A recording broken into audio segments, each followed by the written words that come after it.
Episode 1, The Fifth Door. A haunting begins not with a sound, but with a question no one wants to ask twice. The Holloway house had 4 bedrooms. That's what the deed said. That's what the blueprints confirmed. That's what the real estate agent nervously insisted twice before handing over the keys. But on the first night, just after midnight, when the wind outside died, and the ticking in the grandfather clock frowned mid-beat, Margot Holloway stood at the top of the stairs and counted 5 doors. She blinked. 1, 2, 3, 4, 5. The 5th door didn't match the others. No frame, no knob, just a perfectly cut rectangle in the wallpaper, like someone had painted the illusion of a door, and the house believed it too hard to correct it. She called out, "Simon, Leo, you guys seen this?" No answer, just the sound of her brother, Simon's stereo skipping the same guitar note, again and again and again, as if it forgot how the song was supposed to end. Margot reached for the 5th door. Her hand didn't pass through. It touched something, cold, solid, a surface that felt like old wood and wet cloth at the same time. Her fingers trembled, and then the door opened, not outward, not inward. It peeled, quietly, like skin pulled back from a wound. And beyond it, black, not darkness, absence, a hallway that shouldn't be within the walls. She stepped back. Something whispered from inside. A child's voice, or maybe hers, younger. "You forgot me again, didn't you?" A hand landed on her shoulder. She screamed, spun around, and saw Leo, eyes wide, pale, holding a flashlight. "What the hell are you doing up here?" Margot pointed to the door. Leo looked. There was nothing there, just wallpaper, floral, tealing, undisturbed. "No," she whispered. "It was just here. I touched it." Leo frowned. "You haven't slept in days." "Maybe. I'm not imagining this," she snapped, but her voice cracked at the end, because a part of her already knew. The house was playing with her memory. That morning, when they gathered for breakfast, Simon said something strange. "You know what's weird?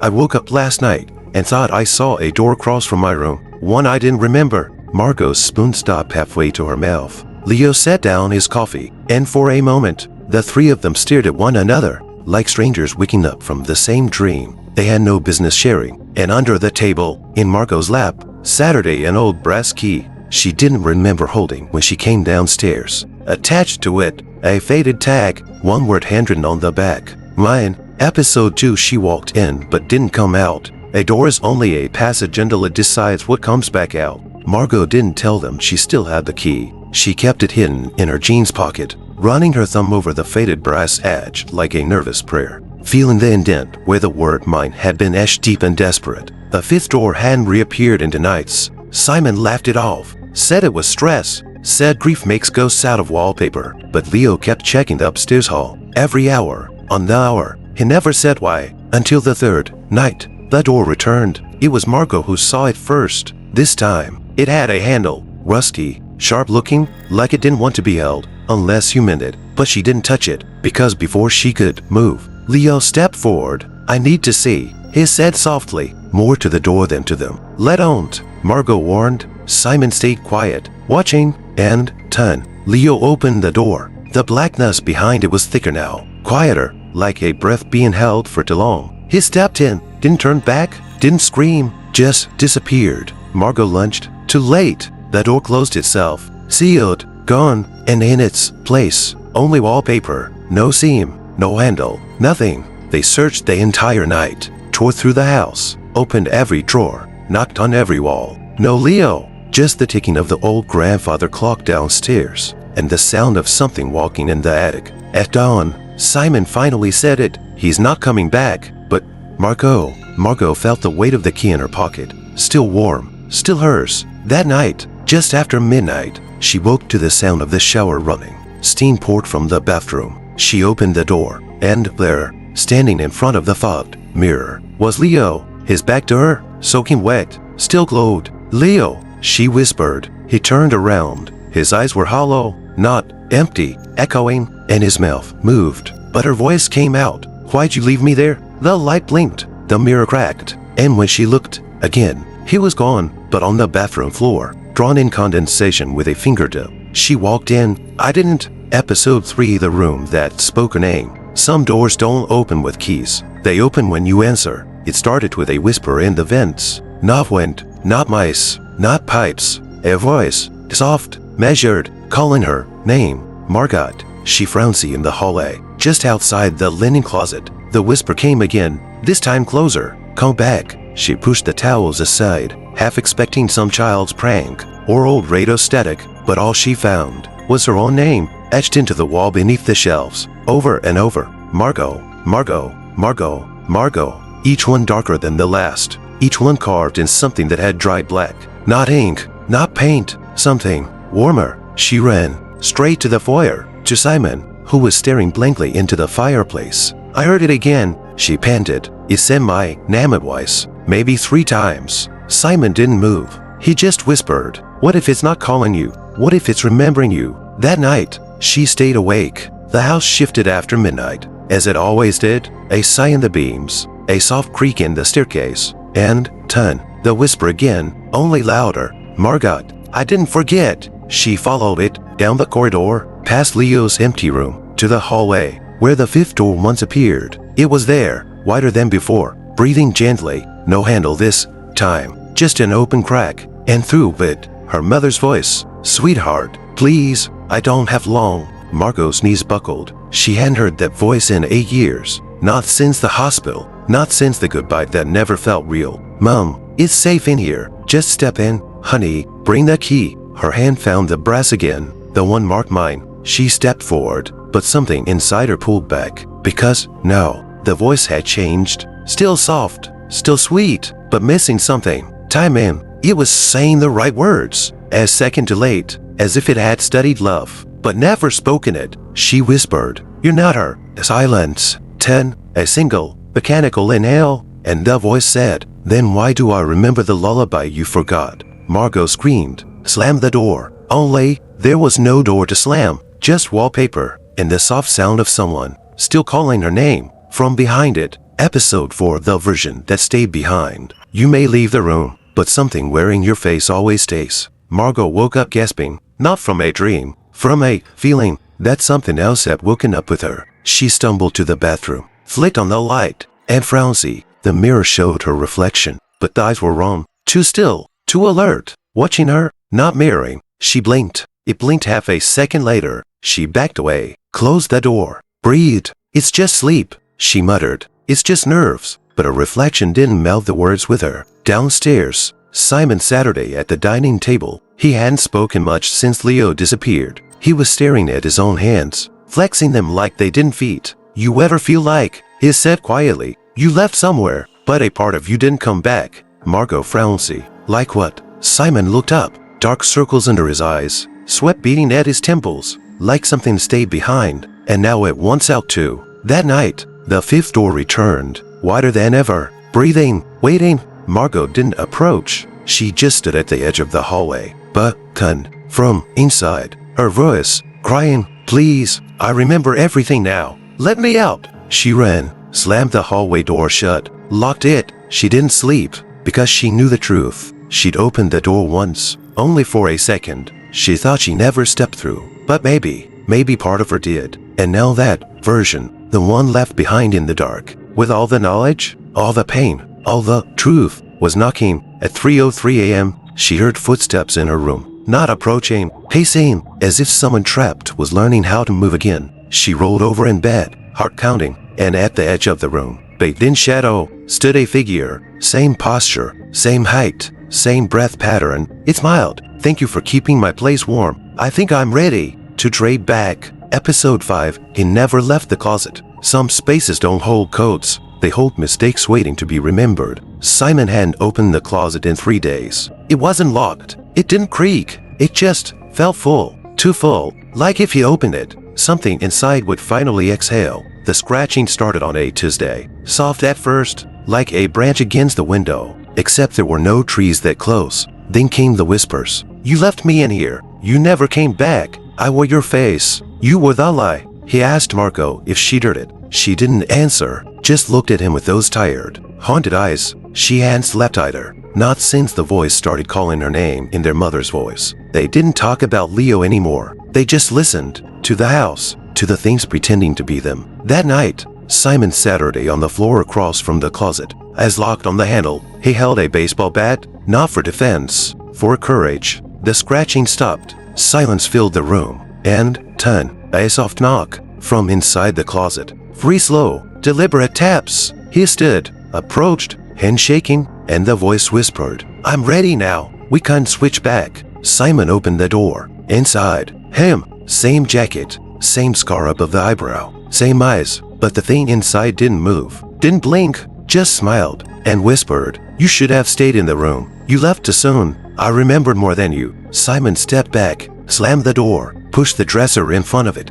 but the voice kept coming, softer, kinder, like a lullaby whispered through it. "You're not real, Simon. I am. I'm the one who never lied." The next morning, Margot found him asleep against the door, bat in hand, eyes fluttering with a dream he couldn't escape. She woke him. He stared at her a long time, then whispered, "How do you know? You're the one that came back." Margot didn't answer. She couldn't, because in her pocket, the brass key felt heavier than it did the night before, as if something had used it while she slept. Episode 6: The Mirror That Watched First. Some mirrors don't reflect. They observe and wait for you to notice. Margot found the mirror in the west hallway. Dull, framed in black wood carved with symbols she couldn't name, covered in a sheet so old it crumbled when she touched it. She hadn't seen it before, and yet it had seen her. She felt it, that silent pull, the weightless dread, like a breath being held on the other side of the glass. The first time she looked in, nothing happened, just her face,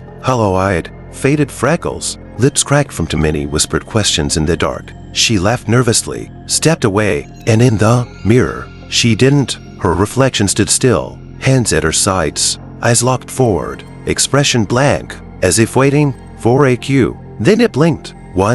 Eyes opposite her rhythm. Margot stumbled back. Her shoulder hit the wall. She looked again. The mirror showed only the hallway, empty. That night, she dreamed of mirrors, stacked like windows, each one holding a different version of herself. Younger, older, wrong, and in the dream, one of them whispered, "We've been watching you since before you returned." She woke in a sweat. The mirror was at the foot of her bed. She hadn't moved it. Simon hadn't. It had come on its own, and on the surface, a faint outline, drawn in condensation. 2 figures, one standing, one kneeling. She approached, and the mirror cleared itself. No hand, no breath, just intention. And this time, the reflection showed something else. Not her, not the room. Behind her, a shape, tall, still, wearing her mother's old raincoat. Margot spun around. Nothing, but in the mirror, the shape remained, closer now. Its face was blurred, like a painting that refused to dry. She whispered, "What are you?" The mirror flickered. The shape mouthed back, "I'm what the house remembers." When no one's looking, she grabbed the sheet, tried to cover it, but her reflection didn't follow. It watched, then smiled, and whispered, "I'm almost done watching." Episode 7: The Photo That Didn't Exist Yesterday. Some memories aren't found. They're planted waiting to be believed. Margot found the photo wedged between pages of a book no one had touched. Wuthering Heights, her mother's favorite. The spine cracked open on its own. Like it, too, had been waiting. She slid the photo out. It was glossy, clean, too new for a house full of dust. 3 people stood in front of the Holloway house. She recognized the driveway, the crooked mailbox, the storm clouds curling in the sky like they'd been painted by hand. The first figure her, the second Simon, and the third, not Leo. Same height, same smile, same way of tilting his head, but the eyes, empty, not vacant, absent, like something was wearing his face. Without knowing how to animate it, she turned the photo over. Blank, no date, no writing, but as she held it, words began to bleed through the back, as if ink had been hiding just under the surface. A sentence, slow and deliberate. "You took this the day you forgot who came home." She dropped the photo, backed away. Simon walked into the room. "What's wrong?" he asked. She pointed to the photo. He picked it up, stared at it, then smiled. "It's from last summer. Remember, Leo made that stupid joke about the raccoon ghost." Margot frowned. "Simon, Leo wasn't with us last summer." He looked at her, confused, hurt. "What are you talking about? He was with us the whole time. He's in the photo. Look." She snatched the photo back. The face in the center had changed. Still Leo's body, but her face, smiling perfectly, like a memory that had never been questioned. Simon was still talking, but his voice faded under the rising hum in her ears. A sound like film burning, like a reel of someone else's life, erasing frame by frame. She rushed to the hallway, pulled down the attic ladder, climbed, and in a rusted note box, marked photos do not open. She found them. Stacks, hundreds, all showing her, Simon, and someone else. Sometimes Leo, sometimes a girl she didn't recognize, sometimes just shadows, but always smiling, always in front of the house. One photo showed for people, Simon, Leo, and herself again, standing behind the group, watching. I scratched out, and on the back, scrawled in frantic,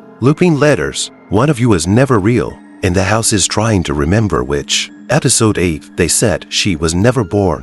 When the world forgets you, and only the house remembers. It started with a phone call. Margot was trying to ground herself, some proof she was still real, still part of something beyond peeling wallpaper and whispering rooms. So she called the county clerk's office, requested her birth certificate. The woman on the other end was polite, too polite. And your full name again? Ma'am, Margot Elaine Holloway. And your date of birth? She gave it, spelled it twice. Silence. I'm sorry, the woman said. We have records for Simon Holloway and a Leo Holloway, but there's no listing for any Margot Holloway born in this county. Are you sure you have the right family? The line went dead, not disconnected, dead, like the call had never happened. She checked the family records box her grandfather kept, the one sealed with wax and string in the back of the library shelf. Inside, photos, documents, birth announcements, Simon, Leo, no Margot, even the framed photo on the mantle, the one that had always shown the three of them in matching holiday sweaters, now had a gap in the middle, her face gone, just blank hair between brothers. Margot ran into the living room. Simon, she shouted, tell me I exist. Simon looked up from the fireplace, blankly, like trying to recognize someone from a dream fading to fast. Who are you? She backed away, heart pounding. Her hands shook, but she still felt the key in her pocket, still felt the house pressing around her, like it remembered just fine. She went to town, walked into the diner, where their mother used to take them every Sunday after church. The old man at the counter stared at her. Back for the house. He said. Her heart leapt. Yes, I'm one of the Holloway kids. Margot. He blinked. Cut her off. No, ma'am, Holloway's only had 2 sons, never a daughter. She fled, back to the house, back to the one place that hadn't tried to erase her. That night, the 5th door was already open. A soft breeze pulled through it, smelling of warm linen and cedarwood. Her mother sent, and the voice came again. Margot, this is the only place you were ever real. She stood at the edge of the doorway, tears on her face, not from fear, from the creeping truth. Maybe the world had never known her. Maybe she had only ever existed here, inside the house, that needed someone to remember. And now she had a choice: step into the room and be remembered forever, or walk away and be no one. To everyone, the wind whispered, if they forgot you, let us keep you. Episode 9, the room's favorite memory. Some memories are so perfect, you forget they never belonged to you. Margot stepped through the 5th door. No fear, no hesitation, only the quiet ache of someone too tired to be erased. She expected darkness,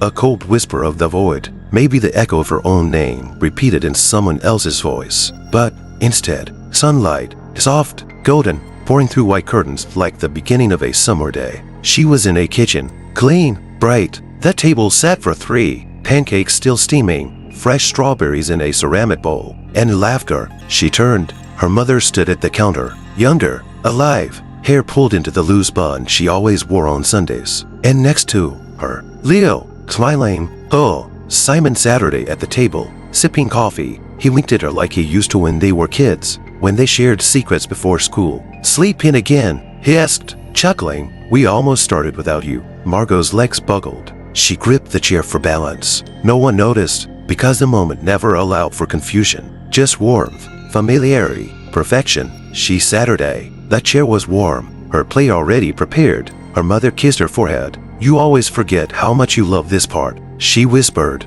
Margot tried to speak, to ask a question, to challenge the reality she knew had to be false. But her voice didn't work. Her mouth moved, her lips smiled, and the room responded to that version of her. The one who never doubted, never ran, the one who feet. She looked down at her hand. The key was gone. In its place, a bracelet she hadn't worn since childhood, the one they buried her mother with. Panic swelled in her chest, but her face didn't show it. It kept smiling, kept nodding, kept playing the part. Because in this memory, Margot wasn't allowed to panic. The lights dimmed slightly, as if the room was adjusting. Then her mother turned, for the first time, not as a memory, but as the house, and she said, "This is our favorite memory too. You made it just for us. You've been so generous with your sadness." Margot stood, backed away, tears streaming down her cheeks. Her feet stuck to the floor. The walls began to shift, slightly, subtly, breathing, resisting. The table disappeared.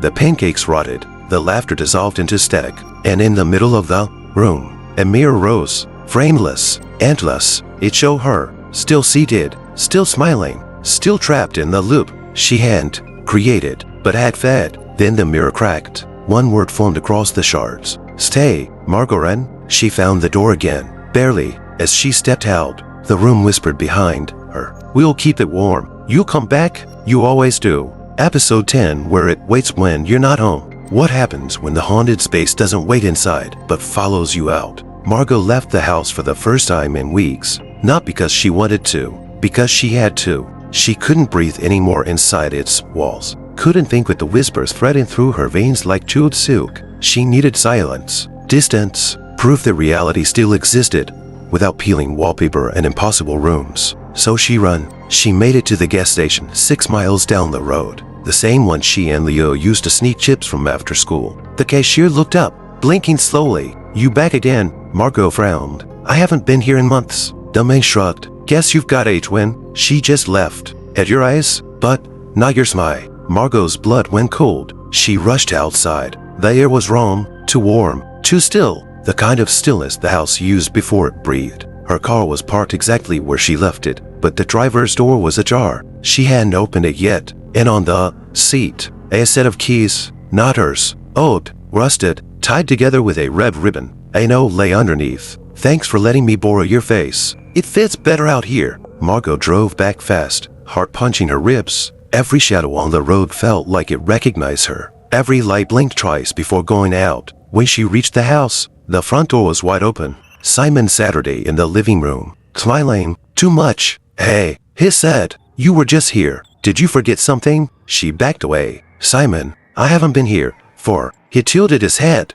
confused. "You left 5 minutes ago. Said you were going for a walk. You were humming that lullaby Mom used to sing." Her mouth went dry. She hadn't hummed anything, not in years. She ran upstairs, to the mirror in the hallway. It was cracked, but someone had cleaned it, polished the frame, left fresh roses at the base, and written on the glass in perfect cursive, "I'm trying out your life. Let me know how it fits." Then she heard it, downstairs. Her voice, laughing, talking to Simon about childhood summers, about memories Margot didn't even remember. She crept to the staircase, saw herself sitting on the couch, legs crossed, holding a mug. Her reflection turned, smiled, and whispered, "You should have stayed in the room. Now I get to see what's out here." Margot ran up into the attic. She locked the door behind her, heart racing, and in the far corner, a new door, the 5th door, smaller, shaped like her, waiting. Episode 11. It was never about the house. Not every haunting is tied to a place some are tied to you.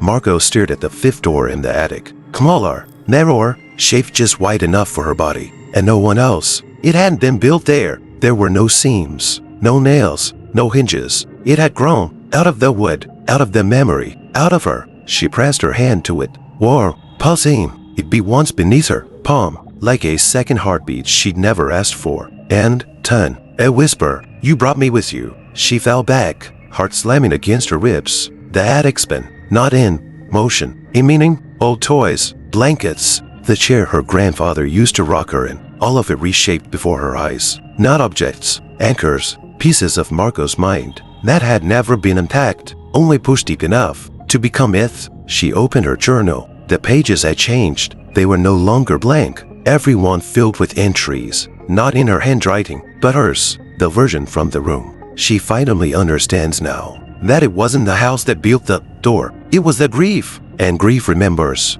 And grief creates. And I am what's left. When you tried to leave grief behind, the attic lights flickered. She turned and saw her reflection again, not in glass, but in the black of the window pane. It blinked, smiled, and mouthed. It was never about the house. It was about the room you made inside yourself and tried to forget. She screamed, threw the journal across the floor, but the attic didn't react. because the house was no longer haunted. She ran out the attic, down the stairs, past Simon while didn't speak anymore, only smiled the way the mirror taught him. Outside, into the night, breathing, shaking, and when she looked back at the house, it was still there, but the fifth door was now in the yard, standing upright in the grass. No walls, no frame, just the door, and it opened. Inside, herself, again, no longer smiling, but weeping, genuinely, reaching out. "You have to choose," the reflection whispered. "Either I stay, or we both vanish." Margot stood between the door and the world, between what she carried and what she could never walk away from, and she realized the room never wanted to trap her. It wanted to be her. Episode 12, The Key You Shouldn't Use. Some keys don't unlock doors. They unlock truths too heavy to carry. The key had always been in her pocket. Since the first night, since the first whisper, since the first time the fifth door called her name. It was old, tarnished, etched with one word, mine. Margot never used it because she knew it wasn't meant for a door. That night, she stood in the hallway, the house quiet, too quiet, no creaks, no murmurs, like even the walls were holding their breath. She held up the key, watched it catch the moonlight through the window, and whispered, "Where do you go?" The house didn't answer, but the mirror at the end of the hall cracked just once, a thin fracture, straight down the middle. She walked to it, held up the key. The glass pulsed, responded, began to ripple like water, and then it clicked, like a lock deep behind the surface had finally heard its match. The key glowed faintly, and Margot remembered, not a moment, not a sound, but a feeling. She was 8. It was raining, her mother was screaming, her father was gone, and Margot had run upstairs to the attic to hide, but what she found instead was a door, a fifth door, smaller, waiting. She had used the key then, long ago. That's why it was always with her, because once you use it, it never leaves you. Tears welled in her eyes, because she knew what was coming next. The final memory, the one that broke everything, the one she had locked away so deep, even the house hadn't dared speak it aloud. Until now, the mirror shattered, and behind it, not another room, but herself, younger, terrified, holding the key with blood on her hands, and in the background, a body on the floor. Not Leo, not Simon, her mother. Margot screamed. The younger version whispered, "You came back to forget, but remembering is the only way out. You didn't run away from the house. You ran away from what you did inside it." The key burned in her hand. Reality shook. Rooms folded, hallways collapsed, and Margot understood. She wasn't haunted by the house. She was haunting it. Episode 13, The floor plan was a lie. Every door, every hallway, every scream was always leading back to one truth. Margot stood in the center of the house. Except there was no center. The rooms had folded, walls stretched like elastic, stairways now led back into the same hallway. No matter where she turned, the house had stopped pretending. It wasn't a house anymore. It was a memory wearing architecture. She opened her notebook, every page a blank again, except the first. The words burned into the paper. "There is only one room, and it's always been you." She stumbled down the corridor. Fifth door, third mirror, second closet. It didn't matter. They all led to the same place. The room, the memory. She reached the end of the hall. The walls pulsed, and a voice, hers but not hers, whispered, "The floor plan was a lie. This was never a house. It was a map of your denial." She opened the final door. Inside, every version of herself. Margot at 6, sobbing into a closet after hearing glass break downstairs. Margot at 11, whispering, "I didn't mean to," through clenched teeth. Margot at 17, scratching her arms just to feel control. And in the center, Margot now, frowning, eyes wide, bleeding from a wound that had no source. She stepped inside. All the versions turned, spoke in unison. "We didn't survive. You just kept changing the shape of the room until we stopped screaming." She sank to her knees. "I didn't know what else to do." The versions didn't answer. They waited, because the final key was never for the door. It was for acceptance. She pulled the brass key from her pocket, held it in her palm, and whispered, "I remember now." The room pulsed, walls cracked, and everything stopped. No sound, no breath, no heartbeat, just Margot, standing in a circle of herself, and the house, for the first time,